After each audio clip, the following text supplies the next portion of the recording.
Oh my god, I'm finally doing Shadow of the Tomb Raider review. I've been talking about it in my last like 3 videos straight. It's finally here. I finished the game. I'm ready to talk about it. We're going to be looking at the gameplay of the game, the presentation of the game, the sights and sounds, and the overall impact, and what I basically feel about the game. Those are the three main categories. We're going to jump right into it. Stick around till the end. It's going to get good.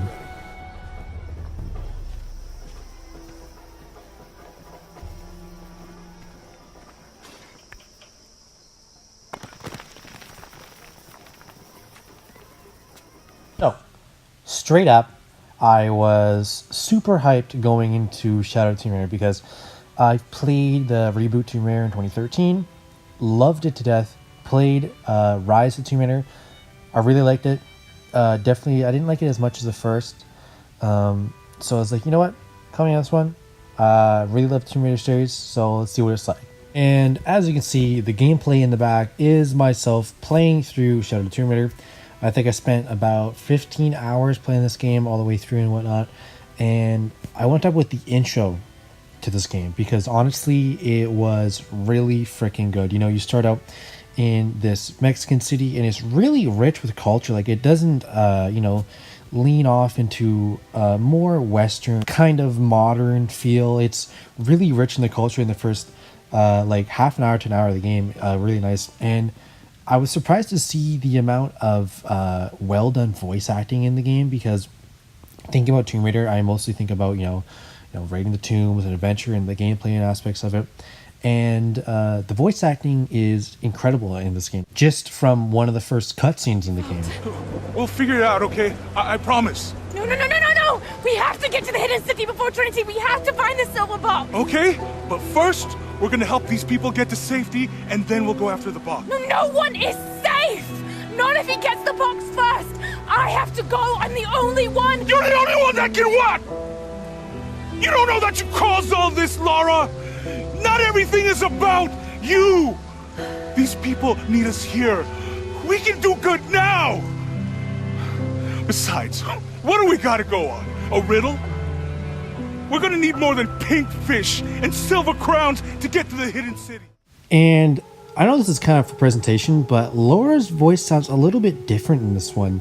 So I looked up online, the voice acting from 2013 Tomb Raider, the reboot, to 2018's Tomb Raider. And I couldn't even believe what I see. As a fan of Tomb Raider, especially the new reboots, and as a long-term veteran fan of Grey's Anatomy, how did I not know that Joe Wilson plays Lara Croft? What? I literally looked this up while I'm doing a review. I'm thinking to myself, this voice sounds a little bit different. Let me check this up.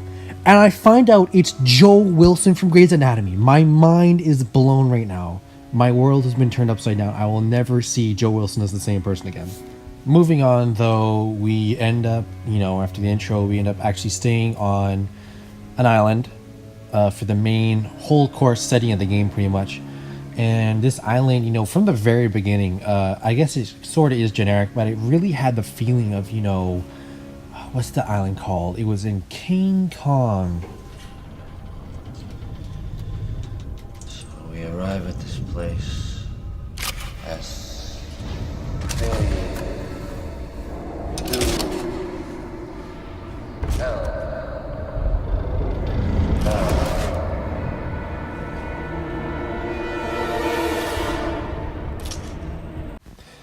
All jokes aside, we end up landing on the island of Paititi. No? Oh. We end up on the island of Paititi. And I gotta say, this island is insane looking. I mean, it's actually unbelievable. More of that in presentation though, so stick around for that. But gameplay wise, the game is solid. I mean, we got a great range of characters. Jonah really makes a really big presence in this game compared to the last two, and I feel like in this game we had such a wide range of secondary characters we haven't seen in Tomb Raider since the first one, where we had the Irish guy and all that. And in this one we have Lara Croft, Jonah, Etzli, Unaratu, Ucho or Uchi, whatever. I don't know. One of the guys had like a really weird name, but all I know is I really hope Etzli is back for another game, because him now being the king of Paititi for like, how old is he, like 12 or 13, is insane responsibility. But he was really well developed, and unlike the second Tomb Raider, when we basically had like God himself, which was literally God himself. If anyone asked me, we literally had God himself. He could live for thousands of years. He could heal on spot if he gets shot by a bullet. He was God himself. He had the beard and everything. And we had, well, we didn't even see Jonah for like 95% of the game, and Lara Croft. And I don't really remember much else. In this game, we got a wide range of cast of characters. Lara Croft was just stunning as a voice actor, like Joe Wilson. Oh my god, still can't believe that. Jonah played a much bigger part in this game. Much like Far Cry, Tomb Raider has a system that works, as long as you put dedication into it and don't just pump out a game like Far Cry 5 that sucks. Tomb Raider has a great concept. It's Lara Croft exploring the world, getting into tombs, having a new story every time. Jonah by her side. This is just such a great concept for a game that I don't think will ever get old for a long time. Honestly, I get like 10 new Tomb Raiders. Today we're gonna find the legendary old coin of like Greece, or I don't really care what the treasure is. Well, I care a little bit, but as long as there's a new Tomb Raider, I think I'll be happy. The stealth kills were on point. They looked really nice. I love that you could do stealth kills from the tree limbs now, and I thought those looked like so cool, like Predator style. The new stealth system with the mud and everything worked really well. The combat worked really well. I didn't feel like I had to dodge as much as in the first Tomb Raider reboot. I felt like dodging was a big part of the gameplay, where you could dodge and click triangle at a certain point to counterattack, and I really missed that in this game. I felt like there's too much gun-to-gun battle and not close-up, and maybe that's just me being a Resident Evil fan, where I like the close-up kind of stuff and not the zombies with guns. But these aren't zombies, these are actual Trinity forces against you. Everything seemed to check out as a normal Tomb Raider game, except this one had a better story and a better range of cast, I should say, characters than number 2, Rise Tomb Raider, and I'd say just about equal to the first one. I felt the first one had just as many different characters, and Lara Croft was, I think Lara Croft, if not was as good in this one, I think she might have been better in the first one, just because I find that her being as good as she is now takes away from the character development. Like in the first one, she was discovering how to survive and all that, and now it's just like, oh yeah, I don't survive, and throw a grapple hook like 40 meters up and instantly hook it on the thing. It just kind of takes away from the character, but you can't untrain yourself in that. Once you put that game mechanic in, you can't be like, oh well, I don't know how to do it anymore. That just wouldn't make sense. But here we are with 88 out of 100 for gameplay. Pros: great range of characters, classic Tomb Raider style gameplay. The new stealth mechanics worked. A little iffy when they add new stuff in, like, oh, we got some new stuff, you can never be sure about that. Worked out. Good story. Cons: upgrade system was sorta, wasn't that much. It wasn't very important. I think, it's just like, it doesn't matter, because you go collect stuff, you go back. It has no depth to it, really, especially the clothing system. You only get clothing stuff from, a couple side missions you do, or crypts, and they don't really look that good, honestly. They look really bad, and they don't really give that much benefit to you, like super crazy benefits. So honestly, I didn't put really any of them on the entire game. So 88 out of 100 for gameplay. Moving on though, we still have presentation. Let's check it out. Water? He wants us to search everywhere. Obviously, we've been missing something this whole time. Okay. So, what are we getting? Scuba equipment or something?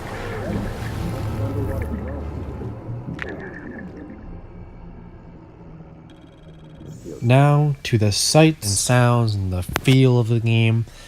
Straight up, I want to talk about the atmosphere, because it was insane. So, from the very beginning, it was really good, but once you really got into like the jungle setting, it really was apparent that you were in the jungle, like the deep jungle, because of how many different creatures you could hear and whatnot, and just the sounds from there's barriers, like you couldn't go explore the entire jungle. Like obviously there was level limits, but beyond that you could hear distant sounds, which I thought was really cool. It wasn't really optimized really well because at some points I saw like literally animals walk into like a wall and disappear.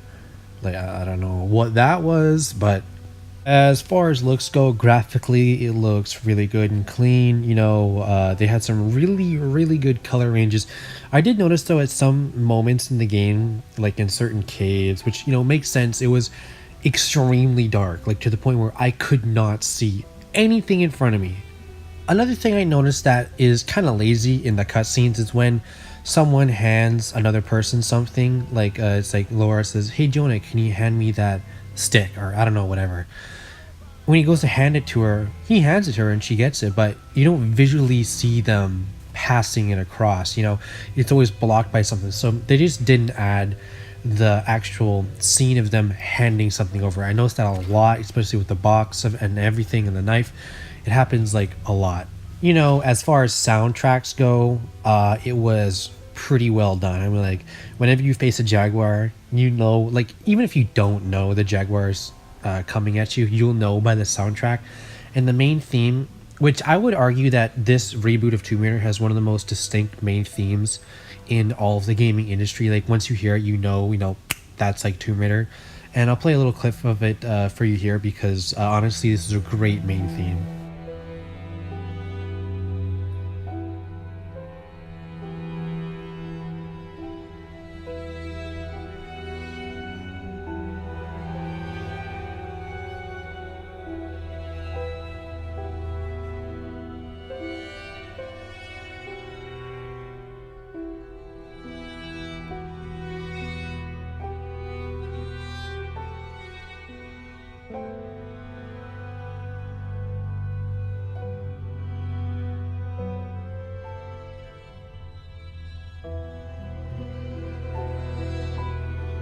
That is right, 95 out of 100 for the presentation. Pros: great atmosphere, great voice performance, good graphics, world is visually filled and believable, which is one of the things I look for in games is, is it a world that I can believe in? Is it like a rapture? Is it like just generally in games, I feel like if the world isn't believable, you can't get immersed in it. Immersion is one of my favorite things to have in a game. And cons, there really was none. So 95 out of 100 is the final score for presentation. We still have one category to move on to: general impact. Let's go. Trinity's really on edge. Still, if they're here, they're ahead of us. At least it means I'm on some sort of track. We are here at the final category, general impact. And before we start, I gotta mention this. So, one of the main treasure sort of things that you'll see throughout the game as you play is a gold cross looking kind of thing. I was thinking to myself, that looks really familiar. I will not be denied!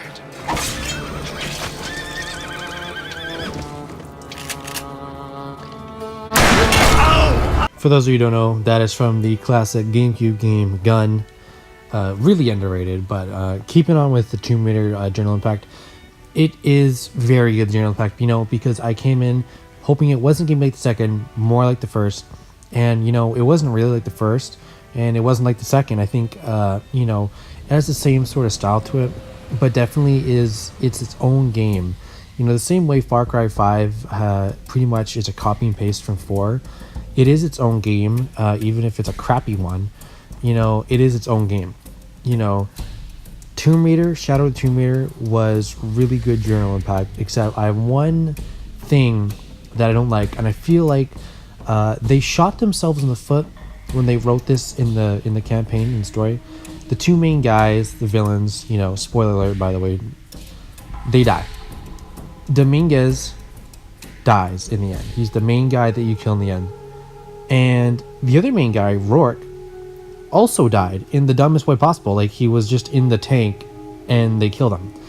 And I feel like they could could have kept Rourke alive and made him the villain for the 4th Tomb Raider. And then in the end, Laura could be like, Rourke's still out there. I have to get to him and kill him before, he gets to whatever other treasure there is.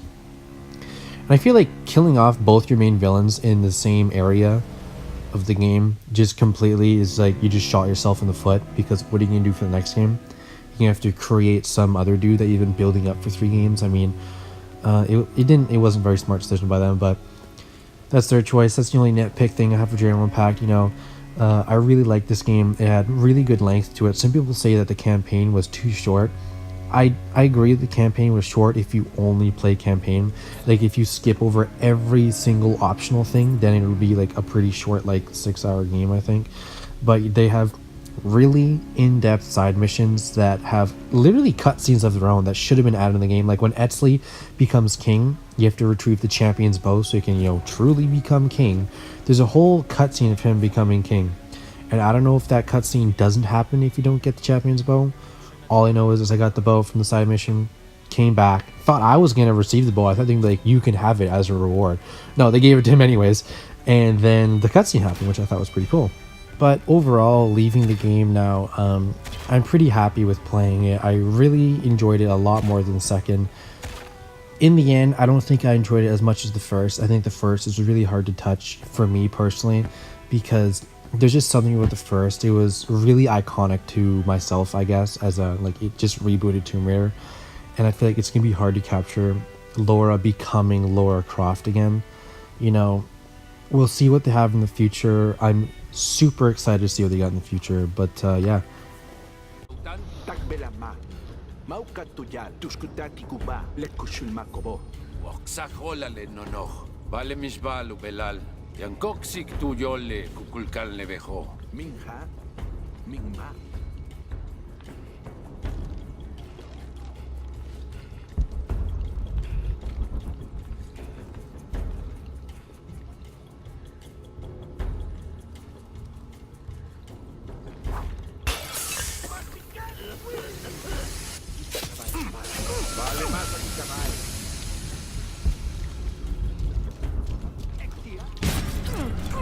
That's a pretty sick solo bomb.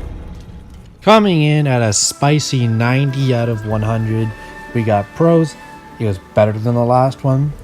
Lara Croft is still an amazing character, like honestly one of my favorites to this day. And they made Jonah a bigger presence in this game, which I felt was needed, because if it was only Lara Croft, I think it might get stale character-wise down the road, but Jonah's a much bigger character now. And best to-date collection system I've seen in Tomb Raider. It wasn't really anything changed. You got the same things to collect, but I felt like the audio part of the collection system, like when you pick up an artifact or when you find a scroll, it was 10 times better. They were 100% more interesting. It felt like the voice cast felt more, like they wanted to do it. Before it was kind of like, oh, okay, let's just record all these in one day and it's done and whatnot. And then we got the cons, which is the con is there's only one of them. Why are the outfits so dumb? I mean, honestly, they were pretty cool. They didn't look good. They weren't really that useful, honestly. Like, they looked so bad, I didn't want to put any of them on. Even though I got a few benefits, like take less bullet damage or something. If you wear this giant eagle feather on your armpit or something. Literally like that. But all in all, Shadow Tomb Raider collects up a solid 9.1 out of 10 total. And honestly, it's pretty hard to get a high score with me. I have a pretty high standard in games, The highest so far this year was Detroit Become Human. Shadow Tomb Raider comes in at 9.1 out of 10. Pretty spicy if you ask me. This game overall was pretty good. I literally cannot wait until the next one. Whenever there's rumors or something, I'll be there to know about it. Hopefully you enjoyed this review. And if you stuck around this long, A+ to you. And as a bonus, you'll get to see a quick clip of me doing an insane kamikaze dive. Thanks for sticking around. I'll see y'all next time. Peace.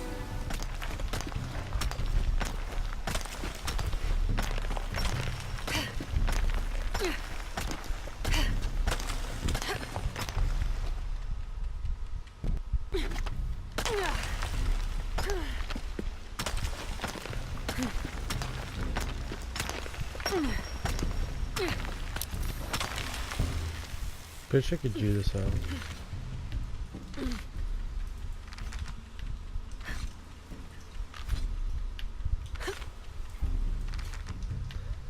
Money! No way! Thank you guys for watching and sticking in till the end. You guys are the MVP. Comment your thoughts down below. I actually really do want to hear the voice and opinion of the people. Subscribe for more content. There will always be more videos I'm putting out. I love making videos. Hopefully you'll be here for next time. Dark Views signing out. Peace.